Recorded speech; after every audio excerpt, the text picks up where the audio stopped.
Alright everybody, welcome back to Cisco Packet Tracer Introduction course. Again, my name is Keith Gebhardt. So, we've talked about a lot about Packet Tracer already. We've been moving right on through. We started taking a look at the lab that we see sitting in front of us. By the way, if you don't have it open it up now.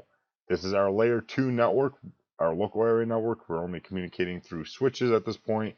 We also saw how we could capture the traffic going through. We've been briefly talking about broadcast domains and different layers of the OSI model, even though that's not part of this course. It's really just helping you understand what we're doing within Packet Tracer, so you learn Packet Tracer and what we're actually doing with the network. So a little bit of bonus material we're getting out of this. Anyway, what we want to do is set this lab topology up so in this lecture we could talk about layer 3 networking. Now really, this layer 3 networking that we're going to implement is still going to be considered a local area network because we're not geographically separating these locations.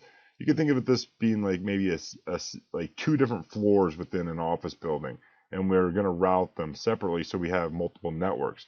So let's go ahead and take a look at what we're going to do. The first thing I want to do is go ahead and remove this circle, and I'm going to also click and remove this cable going between these two switches.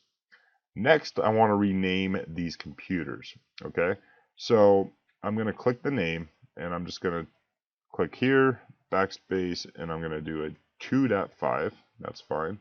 And then this guy could be 2.6, and I'm still going to keep the 24-bit masks on these. Now, don't forget, this is just the name convention, right? This is like a visual aid, more or less. So we got to go into the desktop and change it right here physically, which will be 2.5. Subnet mask is still good. And now we need to go into the server, and again, IP configuration, he could be 2.6. Boom.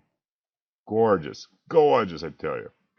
So, now we need to add a router, and we could just simply add a 1941 router. And if we hover over the router, we can see we have a couple gigabit Ethernet ports. Perfect. That's all we need. Nothing fancy. That's all that we're going to be required to need for this course, okay? So now that I put the router up, we need to connect the router to each of these switches. So what I want to do is go to my connections, and from here we're going to use a straight through cable from the left switch to gigabit Ethernet 01 to the router to gigabit Ethernet 00. And then we're also going to do a straight through cable from the right switch gigabit Ethernet 01 to the right port on this router from gigabit Ethernet 01. And again, I'm just keeping these consistent, just makes lives a little bit easier. So right now, looking at this topology, how many broadcast domains would you say we have? Well, let's draw it out. If I go ahead and click my circle here, fill color, and I don't know, let's use a baby blue. And in fact, I'm going to use a square, baby blue. I could draw a nice little square here. And then I'm also going to change this color to maybe a little bit of like a light yellow. I'm going to go try to match it up, just to keep it nice and neat. Go over this way, and that should be good. Grab my arrow, close this guy out, reposition him. I'm not OCD, but I like keeping things nice and neat. So there is indeed what? Our two broadcast domains. Since we have two different networks, two different subnets, and we are separating them by that router, we have created a layer 3 network here. Now, when we get down to these guys, we are still communicating through layer 2 through the switch. So if he's communicating to the 1.6, he will still be communicating at a layer 2. But if we're trying to communicate through this broadcast domain into this broadcast domain to the 2.0 network, he is now communicating through layer 3. So I could also essentially say, just make a note here, layer 2. Well, let's do this. The broadcast domain, enter, and this will be 192.168.1.0 is the network ID. Okay, and this goes back to a little bit of subnetting basics to figure out what network ID is. Basically, network ID is the network ID of the subnet you are in. So since 1.1 is the first usable address for a CIDR notation of 24.0 would be the network ID. That's a little bit, again, beyond the scope of this. Let me see if I can copy this. Control C, Control V, beautiful, just drag him over. And now I'm just gonna rename him to, we could just say 2.0. So we have two different broadcast domains. Now I'm gonna highlight all of this. You don't need to do this because I kind of did this just so we could visually see them compared side by side. Boom. Now over here again, this is going to be our layer 3 network, and it's still going to be a equal there, a local area network again, because it's not being separated geographically from other locations. Maybe it could be, but in most general situations, we could think of this like first floor of an office building, second floor of an office building, or what have you, and it would still be considered local area network to that single building, maybe that single corporation at that building. They're leasing two different floors, etc.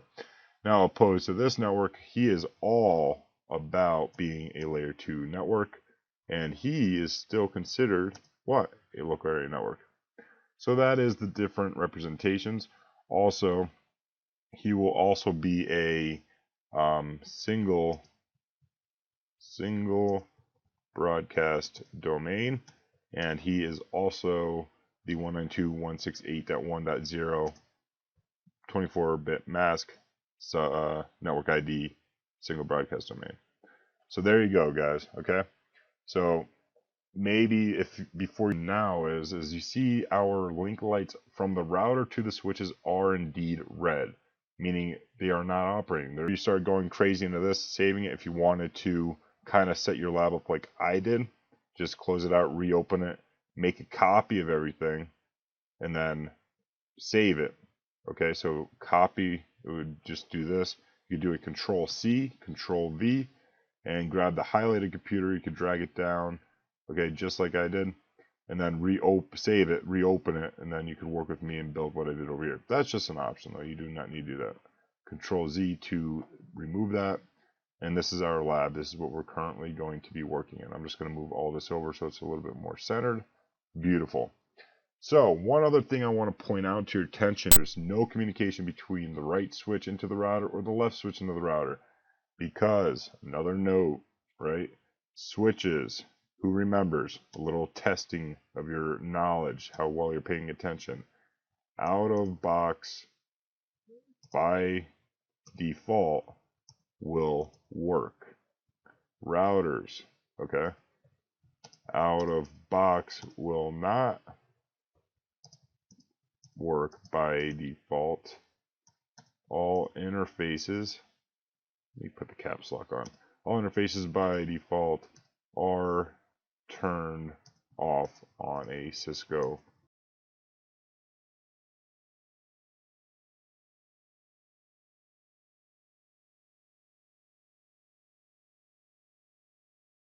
Alright students, welcome back as we continue our Cisco Packet Tracer introduction journey. Again, my name is Keith Gebhardt. In this lecture specifically, we're going to be talking about configuring our router so the two broadcast domains we have in this layer 3 network topology over here can communicate back and forth together. So the first thing we need to do is go ahead and click the router, and we are going to go ahead and click the CLI. Now in a real network, you would be remoting into the router, or we would be connecting these console cables into the router. In fact, let me just show you guys that real quick. If I wanted to connect to a router using a console cable, I would select the blue console cable down here, select the PC, it would be the RS-232 connection into the router or switch's console port. From there, you would go into the PC, you would go to desktop, and then you would have to click terminal, just like you would do on your real PC. In fact, your real PC, you would be using an application called PuTTY. Okay, this is freely available online. I'm a huge fan of what we call Secure CRT. This is more or less of a professional level tool where we could have multiple windows open. We could write scripts, we could transfer scripts. It's a very powerful tool, but you're going to pay some money for this. So it's not really recommended that you need Secure CRT. It's just a very nice tool to have. Makes sometimes your life as an engineer a lot easier. But PuTTY, a lot of organizations, in fact, A lot of companies I consult for use PuTTY quite often on their remote servers that they use to access their devices remotely. So it's really nice and easy to use. You would just type in the IP address to whatever you're remoting in, open, and away you go. So that's the same thing as what we're using inside of Packet Tracer when we click this here terminal option. It's just like PuTTY. Now the preset defaults here are there by default, which is great. For those of you in Network Plus, you could just hit OK. For those of you in Cisco training, pursuing your Cisco exams, you need to actually know each one of these values. Click OK and you will see I am now inside this router.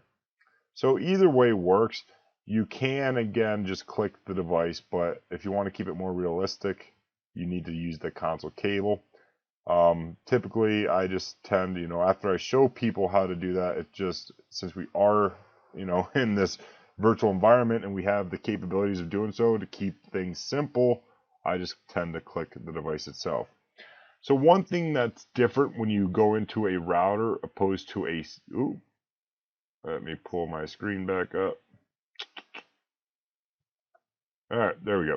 One thing that's different opposed to when you go into a Cisco router opposed to a Cisco switch is as soon as you open up a Cisco switch, it's just going to basically give you some syslog messages saying what's connected, what's not connected, etc., etc. And it takes you right into what we call user mode. Again, if I go back over here to the router, I'll click that so it stays there. Go back into my, where's my router CLI not coming? There it is. So if I go into my router here for the first time, there's no configurations on the router, right? So we're getting prompted with the system configuration dialog box. You will never see this on a Cisco switch. This is only applicable to the Cisco routers. Now, for the most part, and for your exam, for your Cisco seekers out there, you're going to say no. Just simply type in N and hit enter. And now, if I hit enter, you can see I am in the same mode, which is called user mode, as the switch. So that's one major difference for when you get into a router. Now, we need to configure these interfaces. So to get into configuring a Cisco router, you need to go in and say enable. So right now, sitting where my cursor is, we are in what's called user mode. If I type in enable, it takes me to what's called privileged mode, or some people call it enable mode. But you can see the syntax within the CLI changes to a pound sign from a greater than sign. Now I need to go a step further. Within the privilege mode, I could do different running configuration commands or verification commands by saying show run. Okay. And if you hit the tab key, it'll finish out the configuration for you, show running config. But the shorthand syntax would be just show run. Hit enter, and you can see all the default configurations on this router right now. And you can see Gigabit Ethernet 00 and 01 are both in a shutdown state, which is not good. We need these to be turned on to actually do something with them. We also see that they're not IP addressed. There's no IP addresses associated to these two. So what we need to do is actually give this interface for both networks an IP address, which will act as its default gateway. So if I hit the tab key to get out of that, now to get into the next mode where we could actually implement configurations on our Cisco router, we have to say configure terminal, or for shorthand conft. Again, if you hit the tab key, T, that is the full command. So conft, configure T, or configure terminal will get you into this mode. You know you are in this mode by the pound sign and the config in parentheses. Okay? So to get into an interface on a Cisco router or switch, really, you would just simply say interface. And since we kind of could cheat here, we see it listed right here nice and easily. We could say gigabit. You could tab it out, right? Or I could just say G, which is shorthand again. So int stands for interface, and then gigabit Ethernet, and then you would say 00. That would be the full syntax. But no one's got time to sit there and write all that out. So we simply say interface gigabit 00. Boom. Now we are in an interface configuration mode because we see the hyphenated if next to our config. So we're in a next level of the configuration. The next command we need to do is give it an IP address. So we're going to say IP, however, put a space here, okay? So once we type in that subnet mask, we can hit enter. Now another thing we notice is that this is ADD. I'm going to hit the tab key, IP address, 192.168.1.1 because this is for the 1.0 network, and that's the syntax I typically use for my default gateways. Now we need to hit the space bar. Now if you use the question mark in Cisco iOS, you'll get the help commands, which is good in case you forget a command. We use it all the time in the industry. It's not cheating, so don't worry. But you can see it also requires a subnet mask within the same line. So to do that, we just simply type in 255.255.255.0. Notice I did shut down. So to tell it not to be shut down, we simply say no shut down, or we could just say no shut. And you can see our syslog message comes up saying it is up and running. Notice as well as the switch's interface goes green, and then down here it is amber for a brief second or two because of spanning tree, but that will turn green here in a moment.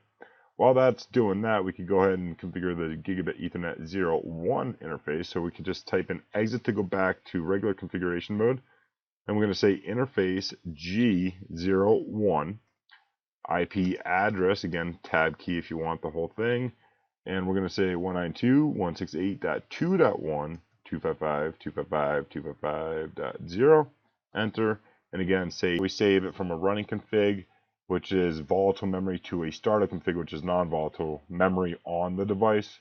So when we lose power to the device, or if we close out the lab and bring the lab back in, our configurations are still here. Okay, so now if I do that show run, in fact, let's go back to privilege mode by saying exit. We could say show run or running config, whatever you prefer. And I'm just going to hit the enter key and scroll down. And down here we can see the two interfaces are now up with an IP address. Notice they don't say shut down because we told it not to be shut down. Looking at our link, no shutdown, because we want that interface to turn on. Hit enter. Syslog messages prompt us saying it's good. We could exit this. Now one thing we need to do is say do copy rs. Now this is, again, we're not really spending too much time here going over the configurations. I'm just trying to get you guys up and running on a network. But this is how link status lights, we can see they are indeed what? Green. Perfect. Beautiful. So now I can go ahead and close out this router's box here. I could click our desktop, I could go to command line prompt, and I could go ahead and try to ping anything in a different network. Ooh. Let's ping 192.168.2.5. Will we have communication? I just thought of something I did not do for you guys, but I want to see if you guys are smart enough to pay attention to what we are missing. So I'm going to go ahead and hit enter, and will we have communication? Boom. To IP 2.6, oh, he was done. And then we just need to add him 192.168.2.1.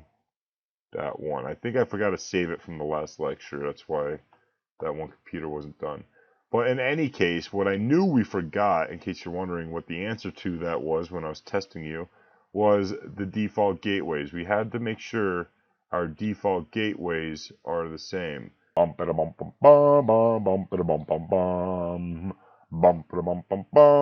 Failed. So it failed. So why did it fail? Well, we did change the name of these devices. Let's go back to our physical or desktop layer. Close this out. Let's go to IP configuration. We never changed what? The IP addresses on these devices to be in the subnet. So what I got to do is I got to say 2.5. But one other thing we need to add is the default gateway. So we're going to say 192.168. Now his default gateway is 2.1. So we could close him out. And I'm also going to go over to the server. Okay, we could move him over. We could go to, now hold on one second. Let me look at this. 1.5. I totally messed up my addressing in the last lecture. I don't know if you guys are paying attention. So if you messed up with me, that's fine. Let's go through it now. PC 1.5's IP address should be 1.5. His default gateway should be 1.1.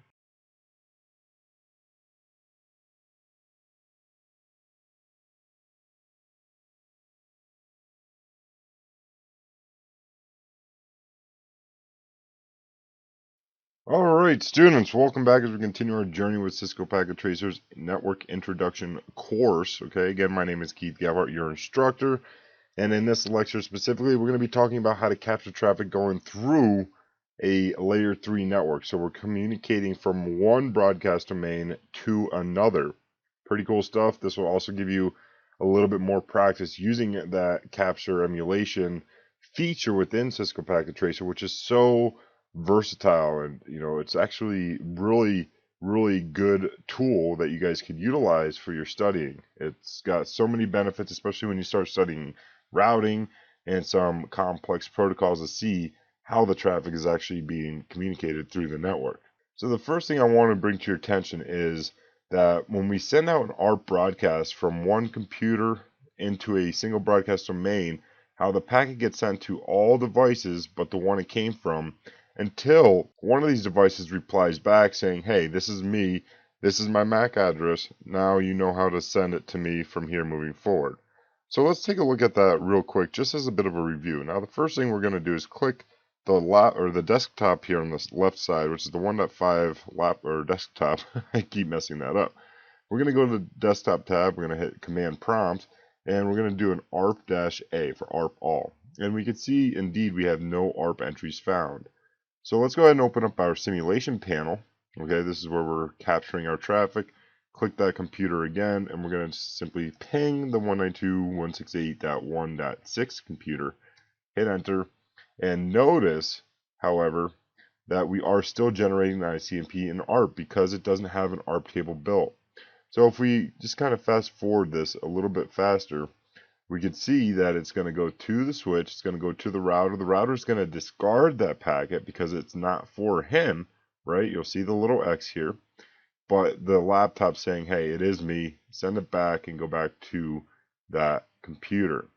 Now, once it does do that, it's going to send out the ICMP, which is again our ping command, right? Ping uses ICMP. It's going to go back and forth between that laptop and that PC. So I'm going to stop it right there real quick. Let's look at these ARPs one more time.